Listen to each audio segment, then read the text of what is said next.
Welcome to the show. This is The Force Always. I am aka Diz David Zambit, whatever you like. This is about AHSOKA episode, I think 6 now. It's called Far, Far Away, straight off the bat. This episode gets 7.5 out of 10. Now, you may think that's a bit low compared to the scores I've been giving of the recent weeks. I think it's fitting because this episode was almost like a bridging episode from the story that we're getting with the, the cyber fights, the emotional interaction from the last couple of episodes, into a setup that's going to happen where they found, and there's spoilers here, found Ezra and the almighty Thrawn. So anyway, let's get into what I thought the itty and gritty about this episode. I thought Thrawn's voice and acting was almost there as what we know Thrawn as, especially in the animated series that we had of recent years. Still very good. He looked like he was a little bit bigger than you would think, and his haircut was a little bit unusual, but everything else aside, he was fine. It's a different type of evil guy in this Star Wars universe. Even though we've had a painted face type of guy before named Darth Maul, the blue thing still is a bit off-putting to me. It's a bit Star Trek-y, but still I love the persona of Thrawn. He's great. I think his whole setup, his surroundings, and his whole ideals is really good. But I think there's just a little bit of work with his visual acting. I think it could be a bit more, sinister in a way that we understand Thrawn to be, especially in the animated series. I thought the way this episode started by telling stories, this was sort of an interesting thing. I've had an idea within myself before to start an episodic film with the title of, In a Galaxy Far, Far Away. It would be interesting. It would be great if that was, episode 10. And it really depends on how you deliver it. I think they missed the opportunity of using that intro for episode 10. Obviously, in this episode 10, this is the episodic movies. But, that's okay. It actually was delivered well. It was a little bit cringeworthy. As Star Wars fans, we know what that's all about. You can sort of love it or hate it. I thought it was done in tasteful manner. The way they delivered the line, used that line, I thought it was good.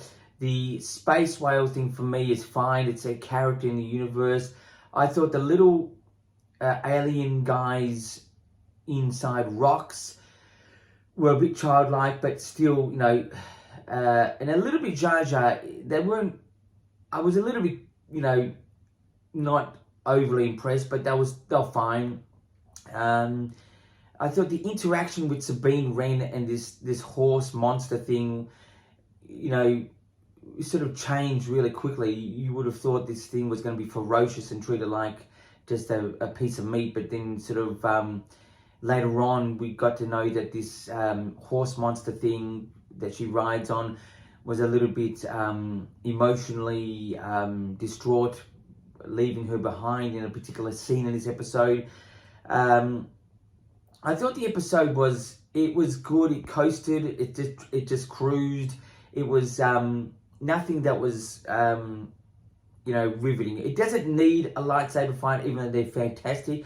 I think it just needs a bit more depth to the story. It was sort of getting there in the start and towards the end.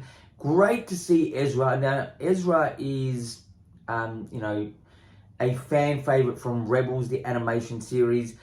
He looked different, which was good because you don't have to sort of compare him from the last time we saw him so much.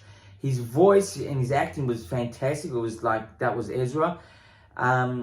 It was a good sort of end to the particular episode. It was good that these episodes are longer. We are coming towards the end of these episodes of AHSOKA, season 1, I'm assuming.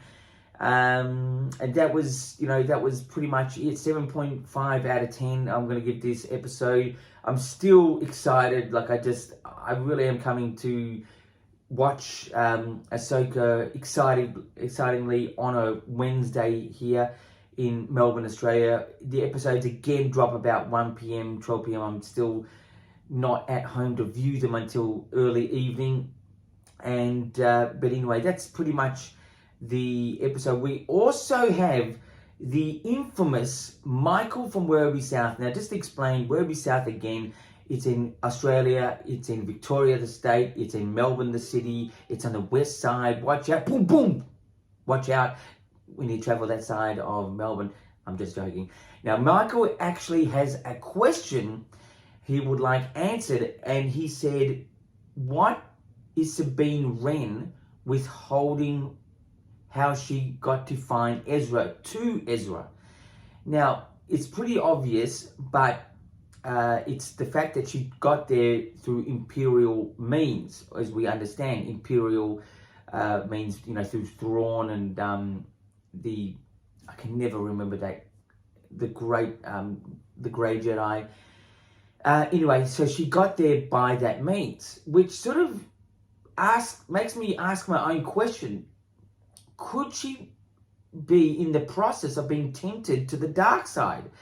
So Michael's actually asked a question that is interesting, because even though it's obvious that she got there by imperial means, this could be the beginning stages of her being tempted, in which I think Ezra and the guy with the beard, the orange red lightsaber, which I can never remember the name, my goodness, I've got to get onto that. There could be a big duel where it could be very psychological in trying to claim Sabine Wren as their own. So we could be seeing that as a cliffhanger in the next couple of episodes. It was, so that there is a really good possible setup. So to Michael, she was holding back because she didn't want to tell him that she got there by the empire or imperial means, because then he would know that he was being tracked, or there's negative a situation coming to the plate for him, or just life in general. So that's the answer to your question, Michael from Werribee South. And if you have any questions, anyone out there, I can answer them on this show. I'm here technically at the moment on a weekly basis. I will be bringing an episode again next week with the review of the next episode. This episode was called Far, Far Away. That's the AHSOKA episode on Disney+. Anyway, until next week, my friends, keep rockin'!